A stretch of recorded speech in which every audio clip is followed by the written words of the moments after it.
The alien woman commanded the most powerful army in the universe. With a single move, the human man managed to shake her throne. The attack on Karthus the Fort was supposed to be a massacre. The Zharonian fleet had already obliterated the planet's outer defenses before Seth Forrester had even received orders to launch. His ship, the Gladius, an old, battered thing he'd been given after his last incident, was the kind of vessel that might have had a hard time outrunning a mosquito, let alone the planet-killing fleet above. But Seth wasn't in the business of making sense. He was in the business of improvisation. And right now, improvisation meant something like this. Take the worst ship available, fly it into the heart of the enemy, and do something that would make anyone who heard the story scratch their heads in confusion and possibly suspicion. Okay, Gladius, you and me, we're doing this. No one's gonna know what hit him, Seth muttered under his breath, barely suppressing the grin spreading across his face. He had a plan. Well, it wasn't exactly a plan. It was more like a series of lucky guesses strung together with wishful thinking and a prayer to the universe. But it was better than nothing. And right now, nothing meant waiting around for a well-coordinated death. He glanced at the comm screen. It blinked with a message from his commanding officer, General Harlow. Seth, you've got 5 minutes to get in position. Don't do anything stupid. Seth read the message and laughed. The general's definition of stupid clearly didn't include hijacking the flagship of the Zharonian Empress mid-assault, but Seth wasn't about to explain that. He had a job to do. He gripped the controls, his fingers dancing over buttons that had no business being in working condition. His Gladius wasn't built for heroics. It was built for surviving just long enough to die with some dignity. But today it would have to do more. Gladius, I'm counting on you. Don't fail me now, Seth muttered, his voice almost a prayer. Outside the ship, the Zharonian flagship loomed like a dark, metallic monolith. Clyra's flagship, the Zharon, was known across the galaxy as an instrument of death. It wasn't just a ship, it was a symbol of the Empress's absolute dominance. A vessel so advanced that even a Zharonian engineer would weep at the complexity of its design. And here Seth was, a speck of a human, ready to slap it around like a kid kicking a beehive. All right, he whispered, time to make my move. With a swift push, he threw the Gladius into a barrel roll, cutting through the chaos of the battle. Zharonian warships exploded in every direction, their energy beams slicing through the void like deadly ribbons. The Gladius dipped, dodging a blast so close that Seth could practically smell the ionized air from the near miss. He chuckled to himself. If I live through this, he said aloud, I'm buying myself a drink. A big one. No, scratch that, I'm buying a bar. And then I'm opening it in the middle of a Zharonian spaceport just to annoy them. His ship's engines roared, and for a moment, everything was just noise, flashing lights, and an overwhelming sense of existential dread. But then, something extraordinary happened. With the grace of a half-mad genius and half-drunken fool, Seth turned the Gladius at a 90-degree angle, directly into the path of the Zharon. No turning back now, he said with a grin. You wanted bold? You got bold. The Gladius shot through the Zharonian defenses like a mouse running through a cat's house. Seth had no illusions about his survival chances, but at that moment, there was no room for doubt. He aimed for the narrowest of gaps between two enemy dreadnoughts, something so small even the best pilot would hesitate to try it. But Seth wasn't thinking like the best pilot. He was thinking like the guy who had nothing to lose and everything to prove. His fingers danced over the controls, and for one brief, shining moment, the stars outside the cockpit aligned. The Gladius shot Neon ships with an almost absurdly improbable maneuver, dodging enemy fire and sending the pursuing ships into chaos. Seth's heart pounded in his chest, but his grin only widened. That was better than sex, he muttered, realizing too late that his mouth had once again betrayed him. Ahead of him, the massive Zharon appeared, its intimidating silhouette filling the entire screen. It was enormous, a goddamn floating palace of death, but Seth wasn't going to let that stop him. Not today. No time like the present, he said, slamming his ship into full throttle. He aimed for a precise docking port, one he had no right to believe could be open. And then, with the skill of someone who had no business attempting anything this insane, he willed the Gladius into a precise course that ended with the ship slamming against the side of the Zharon. The impact rocked the hull, throwing Seth back against his seat as alarms screamed in his ears. But he didn't have time to think about that. He was inside. "Step 1, Seth muttered, wiping the sweat from his brow. His pulse thundered in his ears. "Step 2, not die." There were no Zharonian guards here, just an empty corridor stretching out ahead of him. The interior was sleek, all silver and dark metals that gleamed like freshly polished knives. He started moving quickly, ducking behind walls and trying not to look like he just committed the single dumbest act of the century. Clyra's flagship was quiet in a way that made Seth uneasy. For a ship built to be a killing machine, it had an eerie silence that spoke of death just waiting to happen. But Seth had a job to do, and he wasn't about to let a creepy vibe stop him. The command bridge was just ahead. He could almost taste it. His heart raced. What the hell was he doing? This wasn't part of the plan. Was there even a plan? "Who needs a plan when you've got this?" he muttered, tapping his head. He pushed forward, knowing that if he made it to the bridge, everything would change. If he could just find her, the Empress herself, he could do what no one else had. The galaxy could finally see Clyra for what she was. Not an invincible monster, but a leader who could be reasoned with. Or at least that's what he told himself as he crouched behind a column, watching the chaos unfold around him. And then, there she was, Empress Clyra.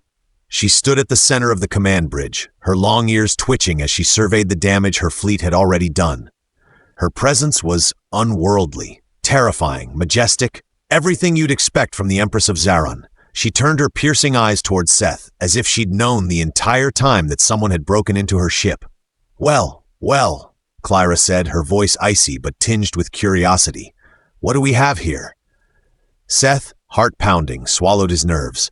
"I didn't think you'd be so easy to find. Most people keep their thrones in places a little harder to reach." Clyra didn't smile. She didn't, but her long ears twitched, and the tiniest flicker of something, amusement perhaps, appeared in her gaze. "You've managed to get inside my flagship," she said, stepping toward him with a fluid grace. "Tell me, human, why haven't you killed me?" Seth stared at Clyra, feeling the weight of her gaze like 1,000 pounds pressing down on him. Her presence filled the command bridge, her towering figure cloaked in that oppressive air of unyielding authority. She stood a mere few feet away, her long ears twitching, eyes calculating him with a cold precision he'd only seen in a few truly dangerous individuals. And here he was, a human pilot who had hijacked her ship, the most powerful military vessel in the galaxy. And now she was waiting for an answer. "Why haven't you killed me?" Her voice was a melodic mix of curiosity and deadly calm, as if asking for the weather rather than for the reasoning behind an assassination.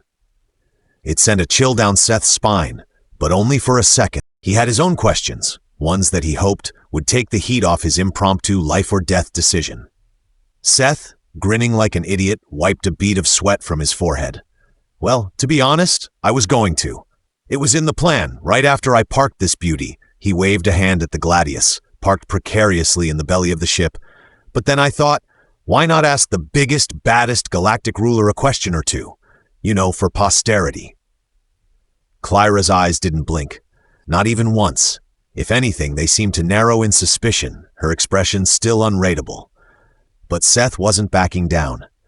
"Besides," he continued, "I've always wanted to meet a person who literally has an army of planet-killing ships at their command.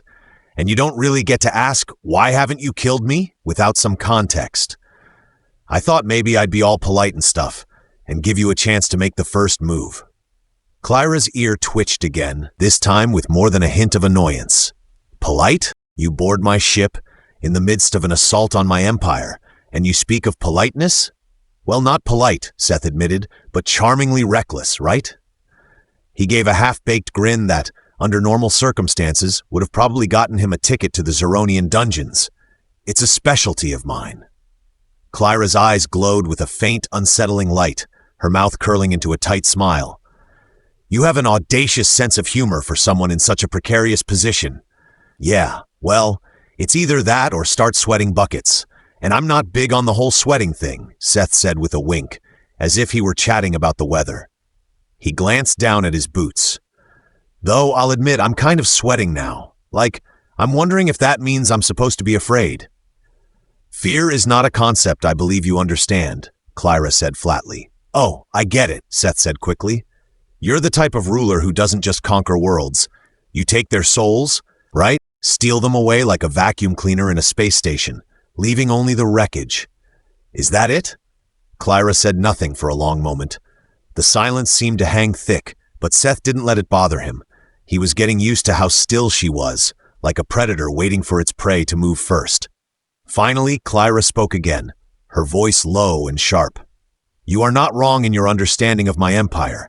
I have taken worlds. I have conquered them. My fleet is the most powerful the galaxy has ever seen. But you, she trailed off, her lips pressed into a thin line. You are something different. You should be dead already, Captain Forrester. Yeah, well, credit to you. I'm not dead, Seth said with a shrug. Though it's only because you've got better things to do than waste a perfectly good shot on a guy who's clearly already a little off. Clyra's expression was unreadable as always, but Seth was starting to see the shift in her eyes, the flicker of genuine curiosity that only seemed to increase as the conversation went on. It wasn't fear or anger anymore. It was interest. You think this is a game, don't you? Clyra asked, her gaze narrowing. Seth paused. He hadn't expected the question to land with that much weight. He scratched the back of his neck, looking sheepish. Game? Not a game. More like a very stressful reality show with a budget far beyond anything I could afford. Seriously, I'm just here to figure out why someone who's so, well, invincible, would be okay with a complete stranger hijacking their flagship. Clyra's eyes softened for the briefest moment, but her expression quickly hardened. You misunderstand me, human. I am not invincible. I have fought wars, commanded battles, crushed those who defied me. But there are times when the greatest victory comes from something else. Like not turning me into space dust? Seth ventured, his grin returning. The corner of Clyra's mouth twitched again, and Seth thought it might have been the closest thing to a smile she'd ever allow herself. Something like that. There was a beat of silence before Seth took a step closer, trying his best to maintain some semblance of control over the situation. All right, I'll bite. What's this something else you're talking about? Is it galactic domination or something? Please tell me it's galactic domination, because that sounds like a very satisfying hobby. Not domination, Clyra said, her voice a mixture of annoyance and something else that Seth couldn't quite place. It is understanding. Seth blinked. Understanding? Yes, understanding, she repeated, her gaze sharp. You are the first to board my flagship, to make it this far. You are the first to defy me and live to tell the tale. Why would you do that? You must understand what you're up against. And yet, you act as if you have no fear. I demand an explanation. Seth cocked his head to the side. You demand? Oh, that's rich. What, are we doing this the old-fashioned way now? I should just sit on my knees and beg for mercy? Because that's not my style. He gave her a sarcastic bow. Though I'd love to discuss it over a drink. What do you drink? Blood of the vanquished? Or is it something more exotic? Clyra didn't laugh, but Seth could tell he'd gotten under her skin in a way that few others ever could. For a brief moment, he almost felt like he had the upper hand. Then he remembered where he was and what kind of power Clyra had. The upper hand wasn't his. Instead of answering, Clyra slowly circled him, her presence like a shadow following every movement. I have never been so intrigued, she murmured. You speak of fear as if it were an afterthought, yet I see the lie in your words. Seth's grin faltered slightly. I'm not lying. I just don't think there's a point in fear anymore, not when things are as unpredictable as this. Clyra stopped in front of him, eyes narrowing. You speak as though you understand what it means to stand against me, but you do not. Not yet. Her tone was soft, almost dangerous. What would make a human pilot, no, a man, choose to spare my life? Why did you not kill me when you had the chance? Seth, for the first time, hesitated. He opened his mouth to speak, but the words didn't come immediately. He'd been thinking it over, sure, but there was no way to give her a real answer, not without sounding like a fool. So he said the first thing that came to mind. You're not my enemy. Clyra's eyes flashed. Surprise, perhaps. Curiosity? It was hard to tell. For the first time since he'd stepped foot on her ship, she didn't seem to know what to say. And that was when Seth realized something strange. She might just be the one who needed to find an answer too. Seth stood there, half expecting the floor to open up and swallow him whole. The silence stretched on longer than he was comfortable with, each second ticking away like a bomb about to detonate. Clara just stared at him, her glowing eyes narrowing slightly, as if she were trying to decipher some strange puzzle written in a language only she could read. "Not my enemy," she repeated, her voice barely a whisper, as though tasting the words before deciding if they were worth anything at all. "Well, yeah," Seth said, trying to sound casual, though inside he was more nervous than a cat at a dog convention. "I mean, look at you. You're like a whole galaxy's worth of military might in one very intimidating package. You've got ships that could turn a planet into cosmic dust with a flick of your finger. Who am I to be your enemy? I'm just a guy with a malfunctioning spaceship and a sense of humor that barely gets me through the day." He threw a lopsided grin her way, hoping it didn't come across as a little too forced. Clara didn't respond immediately. Instead, she took a long step back, her sharp eyes continuing to study him with the intensity of someone analyzing a rare artifact. For a moment, Seth wondered if she was actually trying to figure out what to do with him, like a cat playing with a mouse before it decided whether or not it was worth eating. "So, you think I'm, what? Invincible and yet not your enemy?" she asked, her voice sounding strangely amused. "You didn't even hesitate when you boarded my flagship. You didn't flinch when my fleet was blowing up planets. And now you stand here telling me you don't see me as your enemy. Explain yourself." Seth opened his mouth to reply, but then paused. What was he supposed to say? That he wasn't afraid because deep down he wasn't? Or that he was simply too tired to be scared of someone who could vaporize entire star systems at will? "Well," Seth said, trying to make sense of it all, "I mean, you're the one who invited me onto your ship. You didn't shoot me out of the sky, didn't even try to blow me into oblivion after I crash-landed your flagship into a wall. Now, I'm no expert, but that sounds like someone who wants something more. You're not some tyrant squashing every little threat. You're not the villain of the story, Clara." Clara tilted her head as if testing his words for any trace of falseness. "And what if I am?" Seth held up his hands, feigning surrender. "Oh, no. I wasn't saying you're not. Just, maybe you're not only the villain. There's a lot of layers there, and you're probably too busy keeping the whole universe in check to show anyone your more nuanced side." He paused, then added, "What I'm saying is, you're not like the other bad guys I've met. They all had this thing where they had to prove how much they could crush, you know? You're not exactly the punch everyone in the face type." "Interesting," Clara said. She leaned closer, her long ears twitching slightly, as if sensing his discomfort but not yet ready to expose whatever game she was playing. "You think I am not like them. Yet, you still board my ship, still stand here. You do not fear me?" Seth scratched his chin thoughtfully. "Well, I mean, I guess I do fear you, but mostly because I'm not really in control here. You could crush me like a bug and I wouldn't even see it coming. It's just, I think you know that, and that's the part that throws me off. You've got all the power in the universe, and yet, here we are, having a nice little chat." He smirked, trying to lighten the mood. "Honestly, this is probably the first time I've ever felt underprepared for a conversation." Clara's lips twitched. "You are amusing for a human." "I've been told," Seth replied with mock humility. "You should hear me do impressions. My spaceman Sam is chef's kiss." Clara's expression didn't change, but Seth swore she was suppressing something like a laugh. "You are lucky I do not find your presence entirely irritating, human." "Lucky?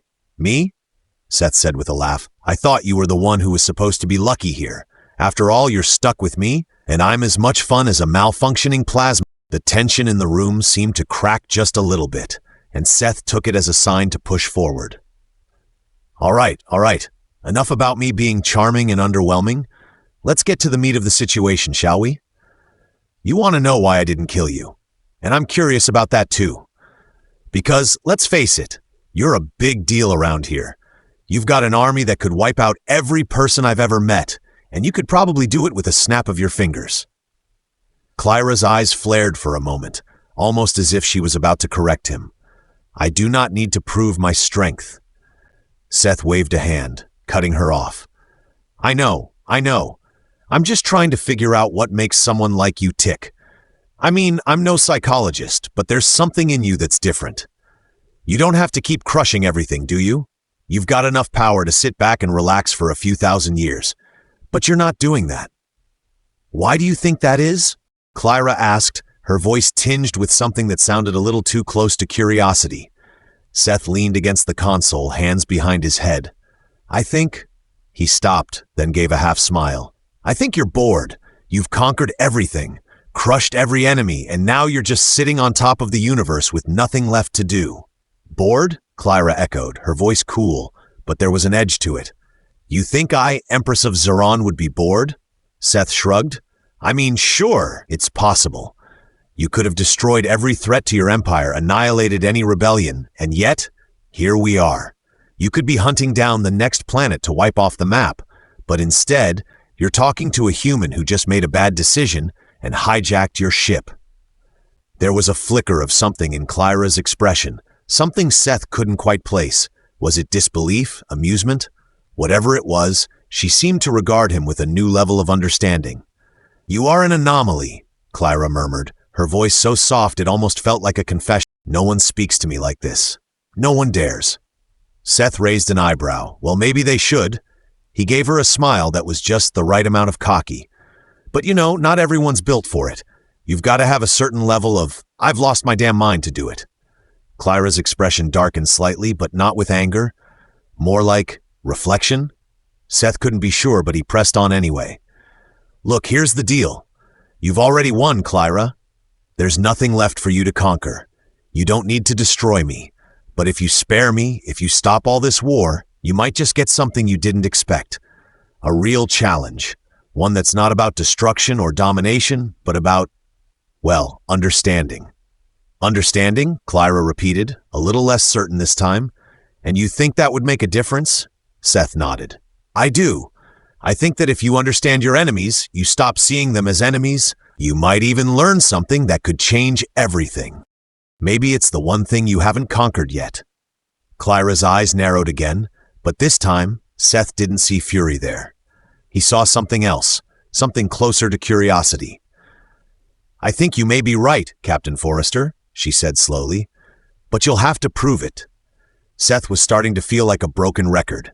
Every time he thought he'd finally cracked through Clyra's icy shell, she just built another layer of frost. But now there was something else in the air. Something that wasn't just the tense hum of the flagship's engines or the distant echo of sirens blaring in the background. Something was changing.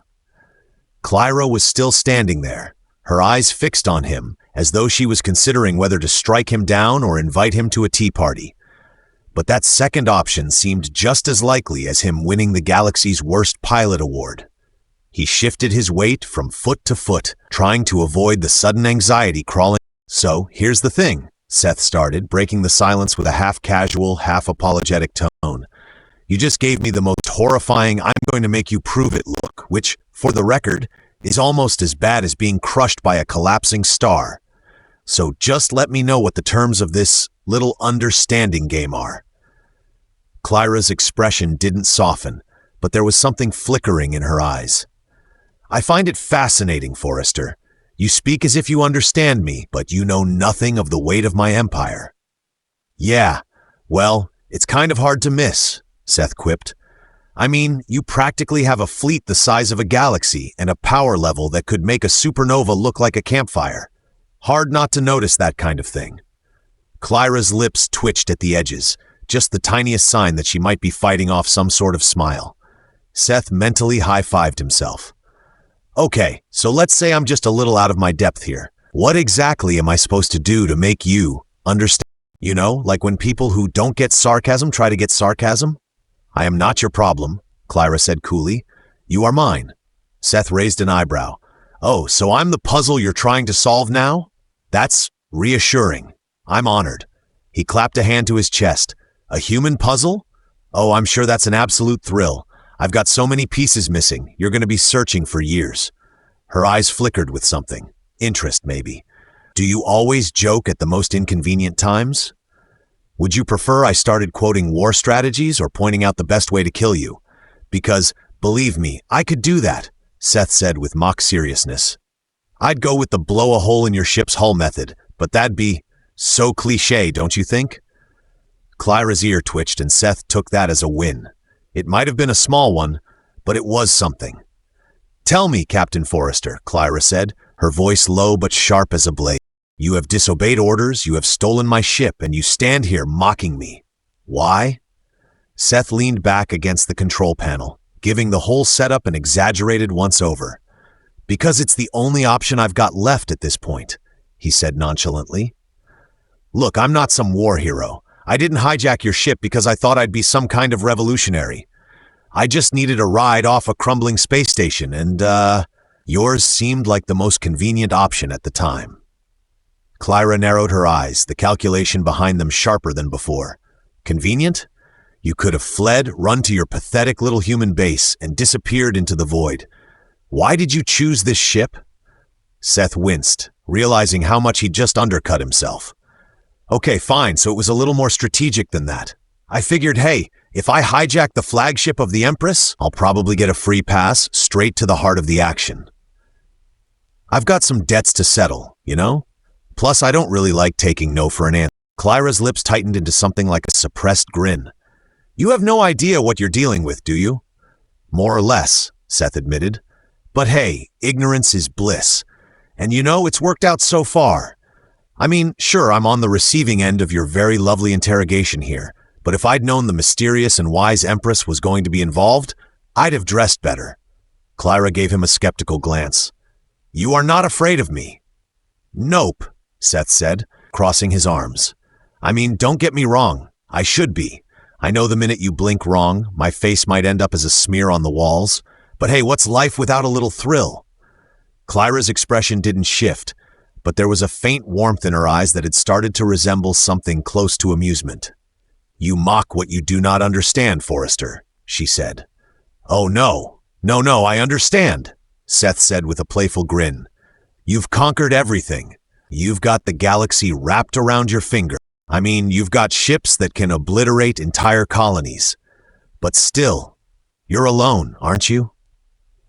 The words hung in the air between them, and Seth could practically hear the gears turning in Clara's mind.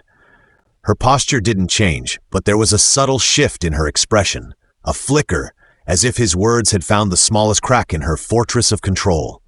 I am Empress, she said, the words carrying a strange weight, though there was a tension to them now.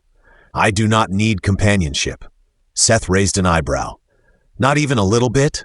You know, for someone who commands the most advanced fleet in the galaxy, you seem pretty solitary.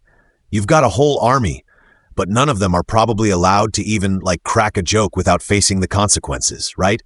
I mean, sure, you're all powerful, but who do you turn to when things get lonely? The tactical console?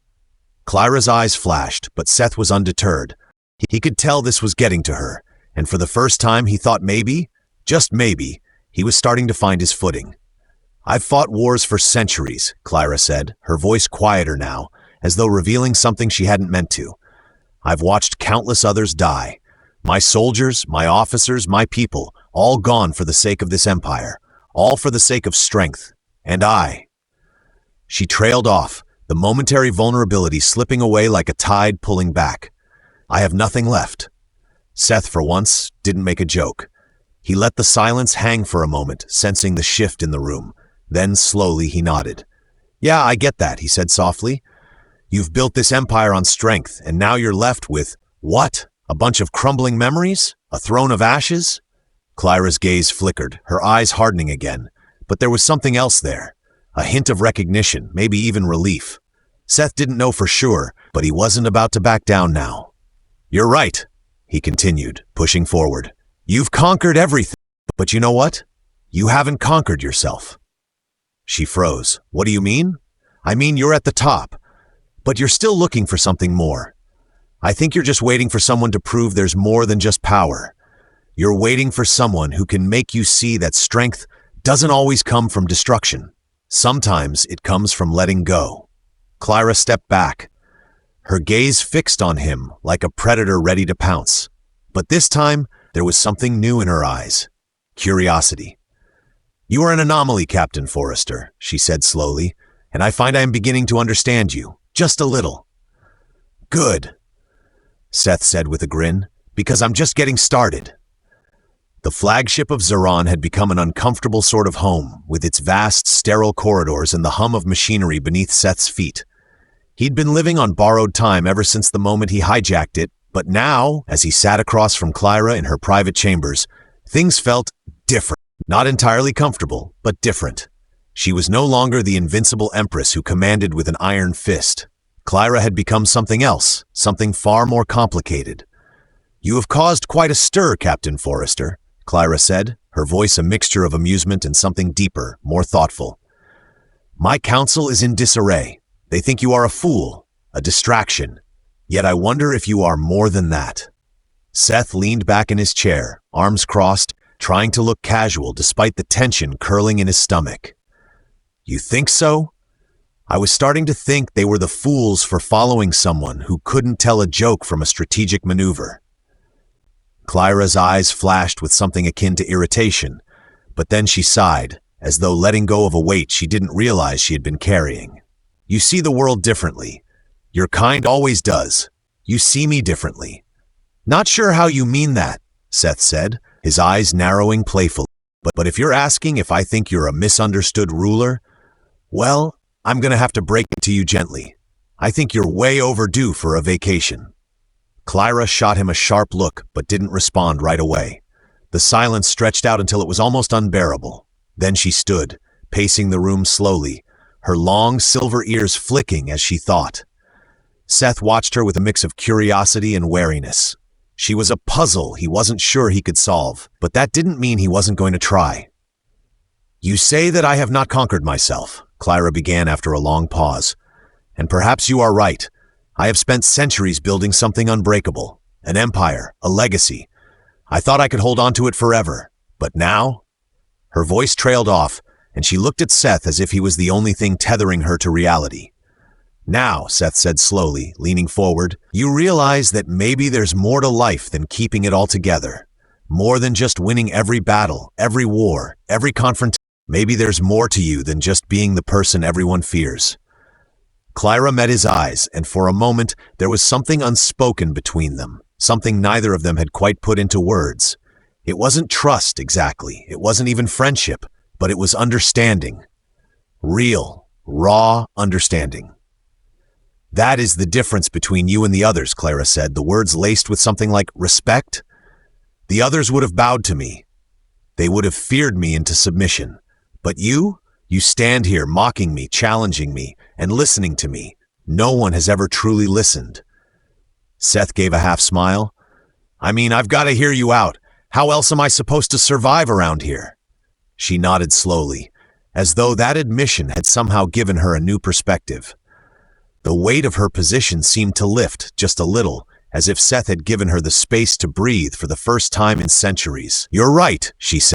"I have spent so much of my life listening to the voices that reinforced my power, my dominance. I have silenced my doubts. But now, I am listening to you." Seth ran a hand through his hair, feeling the growing sense of responsibility settle around him like a strange cloak. "What now? You going to make me the official court jester? 'Cause I've got a whole routine ready to go." Clyra's eyes narrowed, but this time, it wasn't with suspicion. It was something else. Something he couldn't quite place, but it made him feel like maybe, just maybe, they were on the same page. "Not quite, but I will offer you something else," Clyra said, her tone shifting. "The war ends today." Seth blinked, unsure if he'd heard correctly. "Wait, what?" "The war ends," she repeated, her voice firmer now, the weight of her words like a final decree. "No more bloodshed, no more death, no more destruction. I will not continue this empire with the same brutality I have known for so long. You have shown me something that I lost long ago." Seth's heart skipped a beat. He could feel the shift in the air, a shift he had never imagined would come. The galaxy, the entire structure of power, was about to change. But how? He had no idea. "You're gonna just stop? Give it all up?" Seth asked, the disbelief evident in his voice. Clyra nodded, the fierce, regal look still in her eyes, but now with something more, a quiet, steady resolve. "I will not relinquish my power, but I will change how I wield it. The Zharon Empire will no longer crush its enemies into submission. We will seek peace, understanding, and perhaps forgiveness." Seth couldn't help himself. I'm really going to need to see that one play out in real time. Clyra smiled faintly, though it was a smile with far less bitterness than it used to have. So will I, Captain. The words hung between them, but there was a sense of finality now. Seth could see it in Clyra's eyes, the way she had changed. He had never imagined he would be the one to push her this far, but it felt right. The burden of her empire, the weight of her years of conquest, it was finally starting to feel like she could let go of it. A soft beep interrupted their moment of understanding. Seth turned, surprised by the suddenness of it. What now? Now, Clyra said, her voice a mix of determination and something like peace, we address the council, and you, Captain, will be my special guest. She smirked. If you can survive the spectacle, of course. Seth chuckled, unable to resist. You sure you want me there? I'm like a walking distraction. Clyra's gaze softened for the first time, not with humor, but with something more genuine. You are exactly what I need right now, more than you realize. Seth felt the smallest shift inside him, a change that had started the day he stepped foot onto her flagship, but it had only now become clear. He wasn't the same person who had hijacked a ship out of desperation. He wasn't just the fool who made jokes to cover his fear. He was someone who had, in some strange way, shown the most powerful being in the galaxy that strength didn't have to be about domination. It could be about understanding, about listening, about breaking down walls. As they made their way to the council chambers, Seth couldn't help but feel a strange sort of peace settling in. The future of the galaxy was uncertain, but one thing was clear. It was no longer defined by the crushing weight of fear. By the way, Seth said, glancing at Clyra, do you think they'll let me keep the ship? I kind of like it. It's homey. Clyra gave him a sidelong glance, but there was no malice in it, just something warm. Maybe after the peace talks, Captain. Maybe after that. Seth grinned. Guess that's fair. But hey, you are getting the better end of the deal. Peace and a funny guy. The doors to the council chamber slid open, and the galaxy's future hung in the balance. But Seth felt something he hadn't in a long time. Hope. And with that, the curtain fell.